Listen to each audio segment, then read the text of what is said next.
नमस्कार। 4 दिन पहले जब फिल्म आदिपुरुष का टीजर रिलीज हुआ, तब से लेके अभी तक चारों तरफ एक हंगामा है, एक शोर है।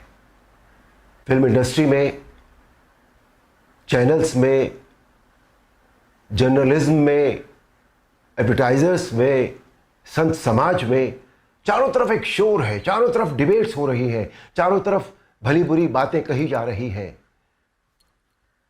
मेरे पास भी सैकड़ों फोन आए होंगे, सभी चैनल्स से फोन आए, जितने सभी जर्नलिस्ट हैं, बड़े बड़े जर्नलिस्ट, और सभी के फोन आए। They wanted my reaction on that, on the teaser, कि आपको कैसा लगा, आपके क्या रिएक्शन है, आप क्या सोचते हैं इस बारे में।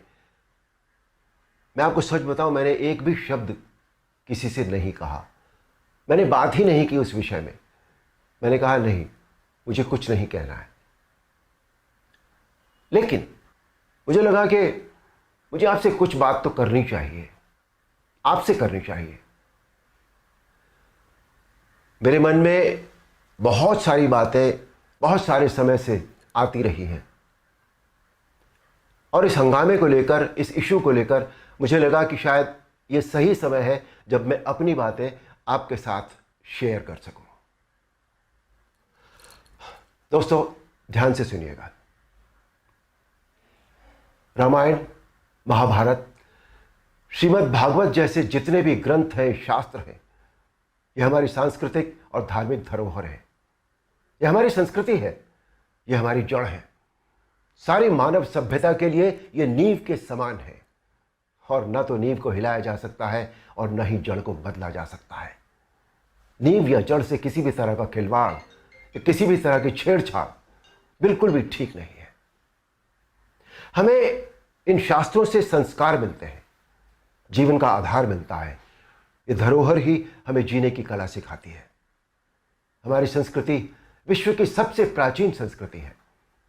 हमारी हर पीढ़ी इसे युगों युगों से आत्मसात करती आ रही है, जिसका सबसे बड़ा एग्जाम्पल है 2.5 साल पहले जब कोरोना आया था, तो कोरोना ने लोगों की धार्मिक भावनाओं को तब से लेकर आज तक और भी प्रबल कर दिया है।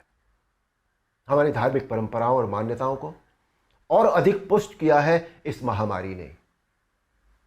टीवी पर जब धारावाहिक रामायण प्रसारित हुई थी कोरोना के दौरान, तो रामायण ने एक विश्व रिकॉर्ड बनाया। आप सब जानते हैं, हम सब जानते हैं, ये एक बहुत बड़ा संकेत है हमारी मान्यताओं और परंपराओं की प्रामाणिकता का। इस बार यानी 2020 में रामायण आज की युवा पीढ़ी ने भी देखी, और 35 साल पहले बनी रामायण को पूरी श्रद्धा और आस्था से देखा, समझा और आत्मसात किया। आज जो बेहिसाब लोग मुझसे मिलते हैं, उनमें सबसे ज्यादा संख्या टीनेजर्स की होती है। दोस्तों, 500 साल के संघर्ष, अथक प्रयत्न और जद्दोजहद के बाद, न जाने कितना रक्त बहाने के बाद, हमें राम मंदिर के पक्ष में निर्णय मिला, और वहां एक भव्य मंदिर का निर्माण हो रहा है, जो 2024 तक पूरा भी हो जाएगा। अप्रिशिएट करने वाली बात यह है कि मंदिर को भव्यता देने के साथ साथ उसकी आत्मा और मौलिकता को ज्यों का त्यों रखकर यह मंदिर बन रहा है। हमें अपनी सभी सांस्कृतिक और धार्मिक धरोहरों और मान्यताओं को जैसी वो है वैसी ही बनाए रखना चाहिए। उनमें किसी भी तरह के बदलाव की न तो जरूरत है, न करना चाहिए, और न ही किसी और को करने देना चाहिए। भला कोई अपनी नींव हिलाता है क्या? कोई अपनी जड़ें बदलता है क्या? हमारी इन धार्मिक सांस्कृतिक मान्यताओं और परंपराओं को किसी भी तरह का कोई नयापन देने की आवश्यकता नहीं है। देखिए, मेरा प्रयास और कर्म तो यही है कि मैं इस जनरेशन को और अगली पीढ़ी को भी वही सिखाऊं, वही बताऊं, वही दिखाऊं जो वास्तव में सत्य है, शाश्वत है और सनातन है। एक बात और सोचने वाली है, किसी और धर्म की परंपरा या मान्यता में जब किसी भी प्रकार का बदलाव या नयापन नहीं किया जाता, तो हमारी सनातन धर्म की मान्यताओं परंपराओं के साथ छेड़छाड़ आखिर क्यों? आजकल ये चलन सा बनता जा रहा है कि सनातन धर्म का मजाक बनाओ। देवी देवताओं के ऑब्जेक्शनेबल पोस्टर बनाओ, अभद्र भाषा में बोलता हुआ दिखाओ। आखिर किसने अधिकार दे दिया कि कोई हमारी धार्मिक आस्था से छेड़छाड़ करे या हमारी भावनाओं को ठेस पहुंचाए? कुछ फिल्म मेकर्स,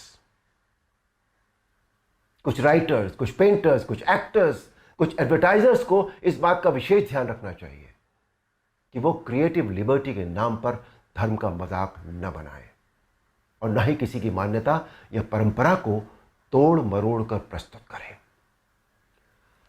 दोस्तों, ये किसी राजनीतिक पार्टी या धर्म के लिए नहीं, बल्कि पूरे देश के लिए एक स्वाभिमान बढ़ाने वाली बात है कि आज हमारे प्रधानमंत्री श्री नरेंद्र मोदी जी के नेतृत्व और कुशल मार्गदर्शन में देश के कोने कोने में सांस्कृतिक, धार्मिक और ऐतिहासिक धरोहरों को पुनः पहचान मिल रही है। स्थान स्थान पर कॉरिडोर बनाए जा रहे हैं, जिनसे हमारी इन धरोहरों की रक्षा भी हो रही है, उनका पुनर्निर्माण भी हो रहा है, साथ ही उनकी मौलिकता भी यथावत रखी जा रही है। मोदी जी, ये देश सदैव आपका ऋणी रहेगा। मेरा अनुरोध है आप सबसे कि आप सब पूरी सक्रियता और जागरूकता के साथ अपनी अमूल्य सांस्कृतिक, धार्मिक मान्यताओं और धरोहरों को सहेज कर संभाले रखने का संकल्प करें और दूसरों को भी इसके लिए प्रेरित करें। धन्यवाद। नमस्कार।